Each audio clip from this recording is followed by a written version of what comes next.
wiil baa habeen dhawaato taxi igu qaaday taxi baan kireystay markaan dhaxda sii mareynaa iska sheekaysanay waa magaaladeenna markaas wuxuu ii sheegay hadalka aan sheekaysanayna qiso soo maray wuxuu caawa waxaan arkay wax la yaab leh gabar caruur banaan la taagan baa gacanta ii haadi suuri gabadhii baan qaaday meel baan geeyay markaan dajiyay yaa waxay tiri wal ma ii garan ma walaal kuma garanaa hebel mad garan ma yaan iribu bari aad arday ahayd oo magaalo fulaan oo wadan kale magaalo fulaan aad joogtay nin aad dukaan u kada jirtay maad garan ha ninkii islaantiisaan ah ha walaalay maxaa kugu dhacay adigoo qurux leh oo sharaf leh baan ku ogaayay maxaa kugu dhacay waxay tiri qisa igu dhacday qisadii baan rabaa inaan kaaga warramo waxaan ku weydiisan bay tiri cafis iyo musaamax ilaan sidiisaba shayga mar wax laga qaban karo iyo mar waxba laga qaban karin baa jira mar midi oo isku tagtay waxba laga ma qaban karo waxay wiilka wuxuu yiri arday baan ahaa buur qisadii buu markii iga soo warramay arday baan ahaa buur ardaynimada dhamaystay magaalada aan joogay nin oday ah oo dukaan ku haystaan u noqday buur shaqaale asaga wuxuu meel kale iska aaday dukaankii baan dhowr sano hayay buur maalin dambe soo noqday dukaankii buu xisaab xir dhag ku siiyay xaari dukaanka ma waxa ka maqan maya lacagtaydii baan rabaa wuxuu wax lacag ah iyo wax shilinood igu leedahay ma laha khaa'in baana tahay war maxaa dhacay oon khaa'in ku noqday dukaanka ma waxa ka maqan maya waa dhammaystiran maxaa marka shaqada ii dhiibtay waan ka soo baxay mushaarkaygu u isii intaasaan kugu leeyahay wuxuu waxaad igu leedahay ma laha khaa'in baana tahay oo ciddaydaad ii daba martay oo islaantaad iga shukaansan jirtay islaantaydii baad iga shukaansan jirtay oo yaa kuu sheegay ayadaaba ii sheegtay buuri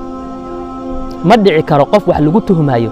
inuu tuhmadi dhaho arrintaas ay qabsan wuu dhihi karaa qofku wuu isoo weeraray laakiin wuu ishukaansan jiray oo waan la hasaawi jiray qof ceebta isku qiri ma laha waxaan walaalow arrintaa ma jirto ani islaanta marwanimo iyo ikhyaarnimo baan u sharfi jiray wax intaa dhaafsan oo noo dhaxeeya ma lehe waxa xaqayga ha ku dafirine xaqayga isii wuxuu xaqood igu leedahay ma leh haddaad sii taagnaatana waan ku xiri anoo madluum ah oo ilintu ay iga da'ayso baan iridda ka baxay buur ilaahay baan la hoos galay buur ilaahay oo adan kugu dhaaf waan iska soo tagay meeshaan aan imaado taxi baan iska qaatay taxiilaan iska noqday gabadha waa tiri buur horta dukaanka waxba kaama dambayna abaarkaadii uu nagu dhacay koow oo wuu baaba'ay waxba maanta lagama hayay tiri waa dukaanka heelsoodka inta la eka odaygina waxay ugu khaariqay yaani waa faqiiroobay labadii kaliyoodna way fariisteen maalin walba intaasoo lacag baa lagu dhaqaa hadda markii wax loo waayay oo laga daalay oo laga cajisay masaajidda wax looga goraabay tiri masaajidda wax loo meelahaas looga tugsada aniga waxay tiri heerka markuu ninkii marayay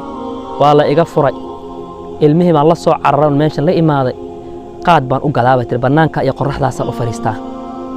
wixii aan ka soo helo qorraxdaas yaan caruurta waxbarashada ooga bixiyaa kuna masruufa isha aad ila yaabantahay waxaas ay ugu dhacay walaalo waxaan rabnaa inaad nacafiso si odaygana uu caafimaado annagana aad maartay noloshan wax ka bedelaan aan u helo hadda maxaan wax ka qaban karaa wixii wuba dhacay marbay tala la simaneed hadda maxaan ka qaban karaa hadda wax laga qaban karaa walaalayaal dulmiga fiir war markaad isla weyntood wax ismoodayso waa maalmo laakiin tii ilaahay meel bay ka qoran tahay intaad xoog galeeda ummadda ha dulminin oo ninka ajiirka iyo shaqaalaha wixii xaq u kugu leeyahay sidiisa u sii walow gaalba ha noqdee يا أيها الذين